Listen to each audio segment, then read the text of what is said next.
दर्शक की तरफ बढ़ा जाए तो गुड़गांव से चरण सिंह जी हमारे साथ जुड़े हैं। चरण सिंह जी, गुड मॉर्निंग, नमस्कार। नमस्कार मैडम जी बताइए, क्या सवाल?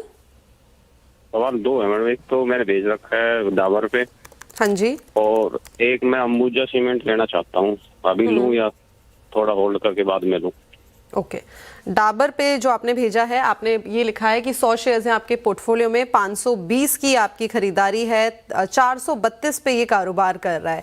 अगर इस टाइम पे इसका पिछले एक साल का चार्ट देखें तो फ्लैट मूवमेंट यहाँ पे देखने को मिला है। इनफैक्ट पूरे ही पैक में थोड़ा सा जो प्रेशर है वो बाउंड अप होता हुआ दिखाई दिया है। इनपुट कॉस्ट, साथ में जो रॉ मटीरियल के प्राइस है वहाँ पे काफी बड़ी फ्लक्चुएशन आई है। गाबा सर, टेक्निकल चार्ट्स पे किस तरीके से प्लेस्ड है अभी?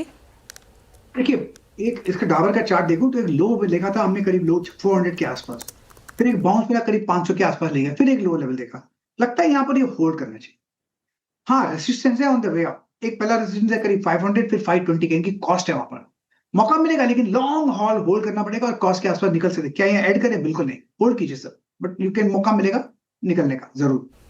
ओके, मौका मिलेगा निकलने का। तो ये थी राय डाबर पे। दूसरा सवाल इनका अंबुजा सीमेंट पे है। आज अच्छा खासा यहाँ पे मोमेंटम देखने को मिल रहा है। इनफैक्ट पूरे ही सीमेंट पैक की अगर आप बात करें तो शानदार तेजी है। काफी सारी ब्रोकरेज रिपोर्ट भी, ब्रोकरेज व्यू भी यहाँ पे आया है। उनका कहना है कि आगे का जो मोमेंटम है हमें बुलिश साइड में देखने को मिल सकता है। गाबा सर, क्या इन लेवल पे खरीदारी करना सही रहेगा? ऑल टाइम अपने इस टाइम पे अगर हम बात करें तो काफी ज्यादा करेक्शन यहाँ पे ऑलरेडी आ गई है। क्या ये वो लेवल है जहां पे एंट्री बन सकती है? हाँ, लेकिन एक्सप्लेन करता हूं कैसे। 400 के आसपास हमने लो देखा है, ब्यूटीफुल लो देखा है, उसके बाद एक अप्पू मिला, अब यह कंसोलिडेट कर रहा है। इनका सवाल है क्या ये ले सकते हैं? बिल्कुल ले सकते हैं। 400 का स्टॉप लगाइए, अब ट्रिक है 430, 30 रुपए का स्टॉप लॉस है, काफी बड़ा है। लेकिन इनको जो नजरिया होना चाहिए लॉन्ग टर्म का होना चाहिए।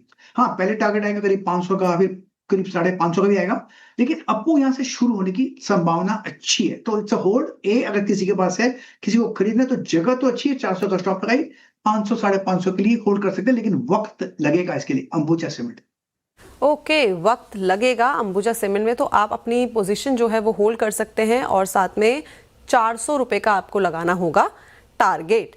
अगले जो दर्शक हमारे साथ जुड़े हैं, कोलकाता से शुभेंदु जी जुड़े हैं। Shubhendu ji, good morning. Good morning जी बताइए, क्या सवाल? या good morning sir, good morning to you too. So मेरा सवाल था ये अदानी पावर पे। अदानी पावर मेरे पास 400 स्टॉक्स हैं एट द रेट ऑफ 240। तो इसका क्या करना होगा मुझे? ओके, अडानी पार 240 के भाव पे खरीदारी की हुई है और 400 शेयर्स हैं पोर्टफोलियो में। आज यहाँ पे एक दबाव देखने को मिल रहा है, लेकिन पिछले कुछ टाइम में हमने देखा है कि Adani group all in one अगर हम बात करें तो काफ़ी अच्छा मोमेंटम यहाँ पे देखा गया है। और इनफैक्ट अगर अडानी पार की स्पेसिफिकली बात करें तो मार्च 2026 के बाद इसने क्या शानदार अपमूव दिखाया है। लेकिन एक चीज़ ध्यान में रखनी होगी, जैसे कि इससे पहले हम बात कर रहे थे वेदांता की, तो अब यहाँ पे जो पार सेक्टर है, यहाँ पे एक काफ़ी बड़ा जो अपपेयर है वो आता हुआ दिखाई दे रहा है। गाबा सर, क्या करा जाए? अडानी पार में आज थोड़ा सा दबाव बना हुआ है। बिल्कुल बना हुआ है, लेकिन एक बात ध्यान देनी चाहिए, जो अडानी पावर का जो स्टॉक है शुरू हुआ था करीब 130 से, अपमूव चला गया 250 में। इतना अपमूव के बाद थोड़ा कंसोलिडेशन होता है, होने दो, is good sign. Basic chart structure Adani power का अच्छा है, लेकिन अगर साइडेज मूव मिलता है या कंसोलिडेशन होता है, आई थिंक इट्स गुड। तो it's a hold for long term Adani power.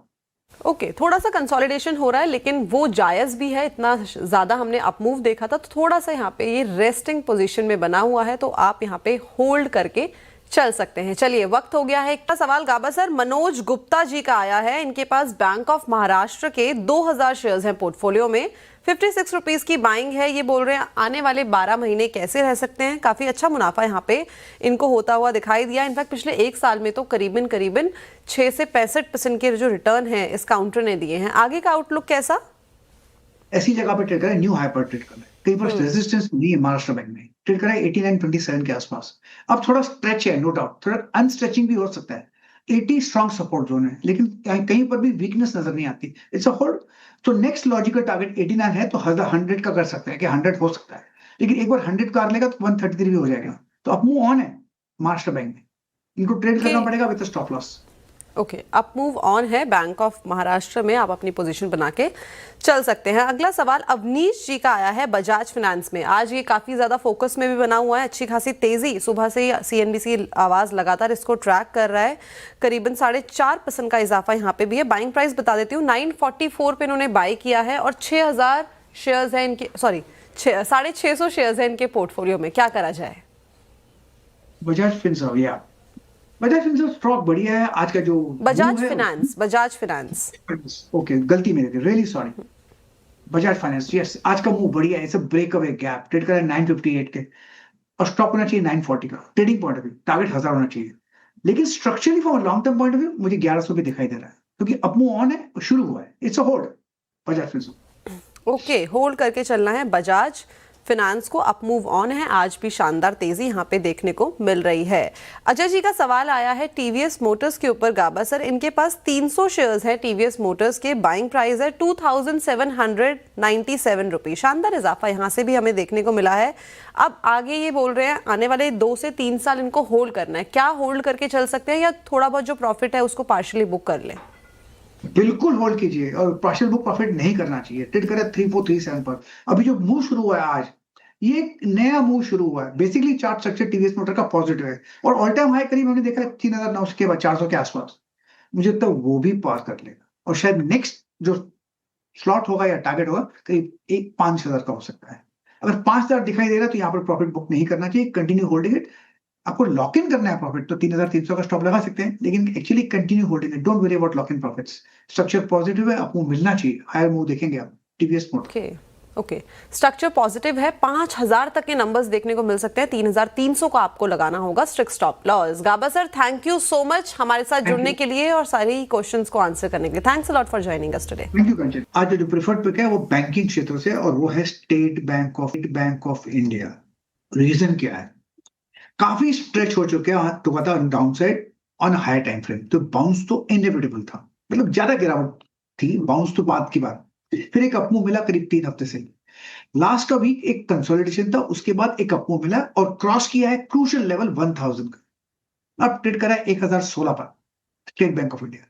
मेरे ख्याल से 1005 का स्टॉप होना चाहिए, करीब 11 रुपए का स्टॉप है और टारगेट होना चाहिए 1050 का। हो सकता है वक्त लगे, लेकिन इसको ट्रेडिंग कैसे करें? तो फ्लैट खुले तो लेने लायक है, स्टॉप होना चाहिए 1005 का। अगर गैप अप खुले तो थोड़ा कॉशन है। उसके बाद अपमूव मिल तो पॉसिबल है, लेकिन स्टॉप 1005 से कम नहीं होना चाहिए। क्वांटिटी कम कर सकते हैं state Bank of India. State Bank of India, ये हो गई गाबा सर की पिक। रचना जी, गुड